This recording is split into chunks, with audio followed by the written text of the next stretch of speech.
Monsieur Zuckerberg. En juin 2023, le Wall Street Journal a rapporté que les systèmes de recommandation d'Instagram connectaient activement les pédophiles à des comptes qui faisaient de la publicité pour la vente de matériel pédopornographique. Dans de nombreux cas, ces comptes semblaient être gérés par des enfants mineurs eux-mêmes, utilisant souvent des mots codés et des emojis pour faire de la publicité pour du matériel illicite. Dans d'autres cas, les comptes comportaient des indices montrant que la victime était victime de trafic sexuel. Je sais qu'Instagram dispose d'une équipe chargée de prévenir les abus et l'exploitation des enfants en ligne. Mais ce qui est particulièrement inquiétant dans l'article du Wall Street Journal, c'est la façon dont l'algorithme d'Instagram lui-même favorise la découverte des victimes par les pédophiles à la recherche d'images d'abus d'enfants. En d'autres termes, ce matériel ne se trouvait pas seulement dans les coins sombres d'Instagram. Instagram aidait les pédophiles à les trouver en promouvant des hashtags graphiques,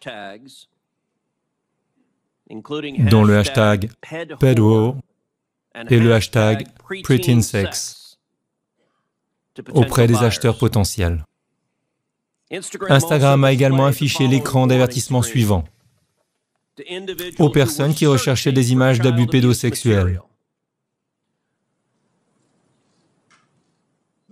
Ces résultats peuvent contenir des images d'abus sexuels sur des enfants. Et puis vous avez donné deux choix aux utilisateurs. Obtenir des ressources ou voir les résultats quand même.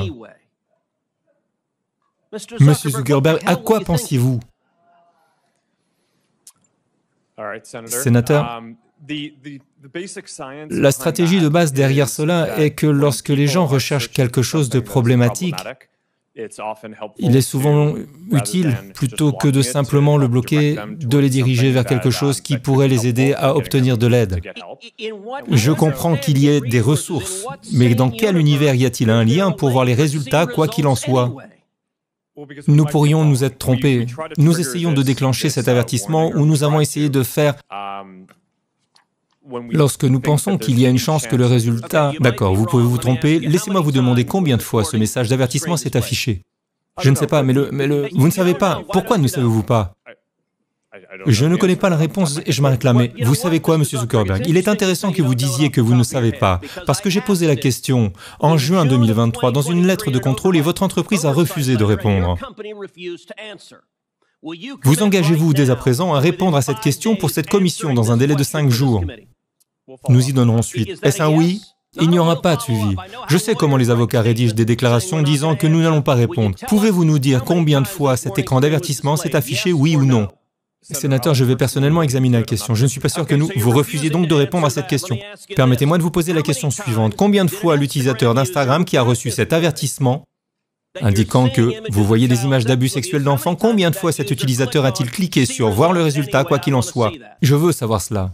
Sénateur, je ne suis pas sûr que nous l'ayons stocké, mais je vais personnellement me pencher sur la question et nous ferons un suivi. Quel est le suivi effectué par Instagram lorsqu'un pédophile potentiel clique sur « J'aimerais voir de la pornographie enfantine », qu'avez-vous fait ensuite lorsque cela s'est produit? Sénateur, je pense qu'un élément important de contexte ici est que tout contexte que nous pensons être sexuel avec des enfants... Monsieur Zuckerberg, c'est ce qu'on appelle une question. Que faites-vous ensuite lorsque quelqu'un clique? Il se peut que vous receviez des images d'abus sexuels d'enfants et qu'il clique sur « Voir les résultats, quoi qu'il en soit ». Quelle a été votre prochaine étape? Vous avez dit que vous pouviez vous tromper. Quelqu'un a-t-il vérifié s'il s'agissait bien d'images d'abus pédosexuels? Quelqu'un a-t-il signalé cet utilisateur? Quelqu'un a-t-il essayé de protéger cet enfant? Qu'avez-vous fait ensuite? Sénateur, nous supprimons tout ce que nous pensons être du matériel d'abus sexuel sur le service et nous faisons... Quelqu'un a-t-il vérifié s'il s'agissait en fait de matériel d'abus sexuel d'enfants? Sénateur, je ne sais pas si toutes les recherches font l'objet d'un suivi, mais avez-vous dénoncé les personnes qui voulaient ce matériel? Sénateur, permettez-moi de répondre à votre question. Je veux que vous répondiez à la question que je vous pose. Avez-vous signalé les personnes qui cliquent et qui obtiennent les résultats? C'est probablement l'un des critères que nous utilisons pour les rapports. D'une manière générale, nous avons signalé plus de personnes et effectué plus de rapports de ce type au NCMEC, le Centre national pour les enfants disparus et exploités, que n'importe quelle autre entreprise du secteur. Nous prenons des mesures proactives dans tous nos services pour le faire. Et nous avons fait, je crois, plus de 26 millions de rapports, ce qui est plus que le reste de l'industrie combinée. Alors, Monsieur Zuckerberg, votre entreprise et toutes les entreprises de médias sociaux doivent faire beaucoup plus pour protéger les enfants.